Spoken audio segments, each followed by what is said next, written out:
morning, and welcome to the Africa Weekly Talk. Today's subject on the docket is by a segment that I did a couple of weeks ago with regards to Nigeria's music industry. In that segment, I talk about the hate that was coming from all angles, from various African countries, talking about Nigerian music industry hitting all cylinders and infiltrating their culture and their airwaves and all blah blah blah and all of that.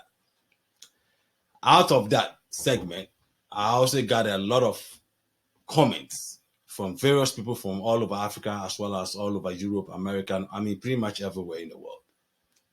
And I really do appreciate that. I really do appreciate you guys for all the positive comments that came from you guys. Without you guys, this program will not be possible. You guys have supported this program from the very time that and the very moment I started this program. And I appreciate every one of you. Every one of you guys. I appreciate you guys very, very much. And also, there were also some, one or two comments. I would say about 99% of the comments were positive. And maybe 1% or 2% were also in disagreement with the segment I did. But anyway, there was some comments that really caught my eye and drew my attention. And that is what I really want to address today. And these comments were pretty much off base. It was off base, the topic that I talked about, which was mainly centered on some of the hate, which was about a Nigerian juju and Afrobeat music that some people claim came from other part of Africa and who did this and who did that and all of that. But those comments were way off base in the sense that they were talking about why they don't want Nigerians in their various African countries because of Nigerians are fraudsters and they come to their countries and they commit fraud and do scam and all of that stuff. And I was really taken aback by those comments, by those people. And I want to address those comments because it's been a narrative that has been around for a while about Nigerians, which is very unfortunate. But that is the world we live in. Whoever starts, creates the narrative, leads with it, and then it sticks. And unfortunately, that's what has been going on all over the world. So I did some research on that issue. And I came to find out that even when you talk about internet fraud, Nigeria, in some of the studies and some of the analysis that I saw, was not even in the first 5. You had countries like Pakistan, China, India, Brazil, Indonesia, Philippines, and Romania, Ukraine. Mainly from East Asia and as well as Eastern Europe. And then I also looked at the African side of it. And even the African side of it, in some of these studies or some of these analysis, has South Africa even ahead of Nigeria. But overall, most of them had Nigeria as number 1 in Africa. But you had countries which were right behind Nigeria, like South Africa, Ghana, Ethiopia, Morocco, Namibia, Kenya, all of them in this analysis also. Now, I know most of you guys will be surprised, by what I'm just talking about. But these were studies and analysis that you can Google and you find it yourselves. But what really caught my eye in these analyses is that even if you look at some of these countries that have these scammers in, and you look at their population, and you compare it to Nigeria in terms of per capita to population-wise, then you can even tell that there are a lot of African countries that have these same internet fraudsters, scammers, more than in Nigeria. But unfortunately, because the Nigerians were the ones who pretty much started these things in Africa and some parts around the world, The narrative has always been that Nigerians come to your country and the thing they do is to set up shop and defraud people and all that stuff. But meanwhile, all these African countries have fraudsters in their countries. So let's get that straight. So when I saw that comment, it took me aback. And I said, you know what, I'm going to talk about this. So I did a little study and research on it. And here we come. Even in some of these analyses, you had South Africa ahead of Nigeria. Some cases you had even Kenya.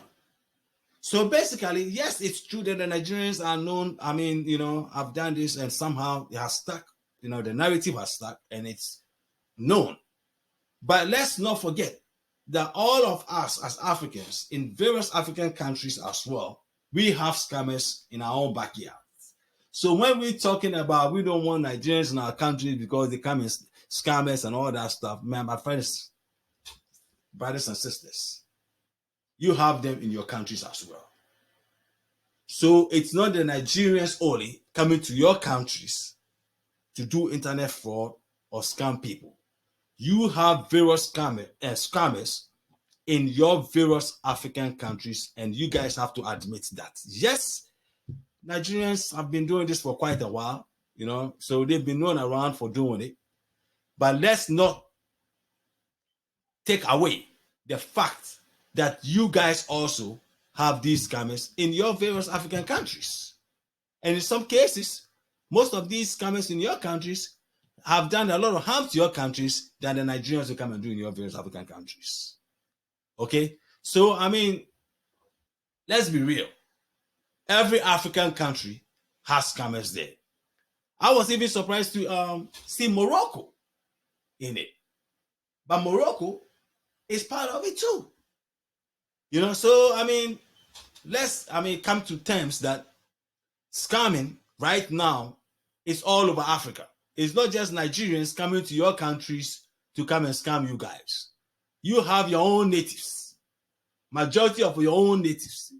Either they learned it from the Nigerians, which I can say, yes, maybe they did. But at the end of the day, right now, as I'm speaking, look at your own backyards. And most of the scamming going on in your various African countries are not from Nigerians, but from your fellow citizens from your various African countries. That doesn't mean that I'm saying that somehow Nigerians haven't gone to places and scam people. They have. But I also want to relate it to other Africans as well, because the other Africans citizens have also done the same thing. You have Ghanaian citizens, you have South African citizens, you have Ethiopian citizens, you have, Kenyan citizens who have also done the same thing.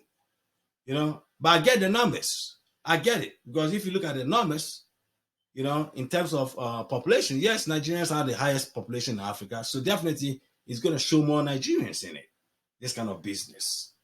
But let's also not take away the importance of various Nigerian citizens who are doing very, very good job in various African countries and around the world. That is why I decided to do this video. Because if you've traveled around the world, if you traveled to some parts of Africa, Europe, Asia, and America, you also find out that Nigerians have contributed tremendously in various countries all over the world. You have Nigerians doing very, very well. Very, very well in almost every country around the world that you go to. And by the same token, you still have very few bad apples, which every country has. Every country has that. There's no country on earth that don't have bad apples. After all, I can talk about going back in America when the Italians first migrated to America. The mafioso were always considered to be Italians. The Italians were considered to be mafioso. So at the end of the day, when you talk about the mafia network, it's stuck with the Italians because that is the group that everybody knew of in America back then. But there were also Irish mafias, and there were also Jewish mafias as well. If you went to Boston, there were a lot of Irish mafias there. But because of the Italians having been known So it stuck with the Italians, and people forgot about the other whites like Irish and the Jews who were also into the mafia business. So basically, it's the same thing that's going on right now when it comes to Africa and people talking about Nigerians and all this. And I get it, and I get it. But I want us also to understand that, look, yes, Nigerians, we have some bad apples from Nigeria who have done some bad, fraudulent internet fraud and all that stuff. But there are also great Nigerians who have contributed enormously to the world. I mean, to various academic, programs and industrial programs and all that kind of stuff. And let's not forget that. So not every Nigerian that comes to your African country or various African country comes there to scam you guys. Okay, some of them have come there and contributed greatly to your economies. Okay, so let's also understand that. So when I hear comments like that from various Africans, that basically stigmatize Nigerians into a corner, then it's kind of troubling. It's troubling in the sense that, I mean, if as Africans, we have to understand that yes, maybe we have one or two people who have committed crimes in these areas and all that other stuff. But let's also understand that Nigeria is a big country and with a lot of people. And the people who do these kind of businesses in terms of scamming people and all that stuff, they are very, very minor. Very, very minor. It's a fraction of the Nigerian people. So let's take that into consideration. And also understand as well that, look, we as Africans have to come together as Africans and unite. Like I've always been saying, we have to unite. Even if we are not going to unite in terms of country-wise, at least when it comes to economics and supporting each other, we have to. And because the reason I'm saying this is because, you see, if you have traveled and lived outside of Africa or lived in Europe, America, or Asia, then you can really relate to what I'm talking about. When you are outside of Africa, it doesn't matter which African country you are from, my fellow brothers and sisters. It doesn't matter whether you are from Nigeria, you are from Ghana, you are from Togo, you are from Benin, you are from South Africa, you are from Ethiopia, you are from Kenya, you are from Uganda or Tanzania. It doesn't matter. At the end of the day, when they see you, black person, walking down the street, the first thing they're going to describe you with is an African. They're not going to call you by the original country or where your origins of Africa are. No. The first thing they're going to describe, your description is going to be that guy from or that woman from Africa. That's how they're going to describe you.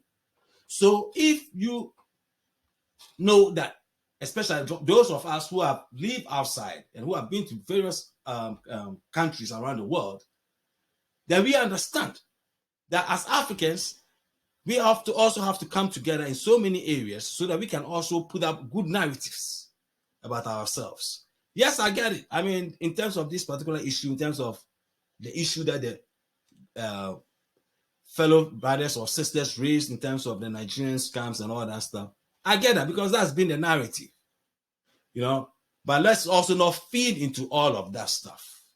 And let's also understand that as Africans, like I stated earlier, it doesn't matter where you are coming from as an African. An African is always going to be an African in the eyes of a lot of people outside of Africa. That is how it is. And that's the reality. We live in that reality every day, every time, all over in Europe, America, Asia, and everywhere. If you are being discriminated against in Europe or America or Asia, it doesn't matter whether you are from Nigeria or Tanzania or from Ethiopia or from South Africa. At the end of the day, we are all in the same boat and we all get discriminated equally. So fellow Africans, this is going to be a short video. My only message to you guys is this. Yes, we have our own differences. Yes, we have our own little, infighting about this and that in Africa and all that stuff. I get that. But when it comes to certain things, we also have to understand that we as Africans have to come together as one. This channel is what I call the United African Channel. Because my objective is to present Africa for every African or anybody outside of Africa to come together, work together as Africans, to share ideas and lay it on the platform We might have disagreements. You know what I'm saying? We have disagreements on who and how we did this and how we did that and all that stuff. I get it. By the end of the day, that is all well and good, because that is what this platform is all about, because we share ideas. So I welcome everyone, regardless of even your race or your country of origin or where you live. At the end of the day, if you have something that you can contribute to this platform, lay it out there. We might disagree, but at the end of the day, it's good to hear from different angles, different opinions. And I appreciate each and every one of you, whether you disagree with me or I disagree with you. It doesn't matter with me. Okay? So I'm going to end this program by saying this. Let's unite as Africans, at least when it comes to sharing ideas on how to build and develop our continent. So if it's Sunday, it's the African Weekly Talk. You guys have a great week. And hopefully, next week, Sunday, we will come back and we'll have another fruitful discussion on something that can help lift all Africans up into the next future. God bless you guys. God bless your week, and peace and love.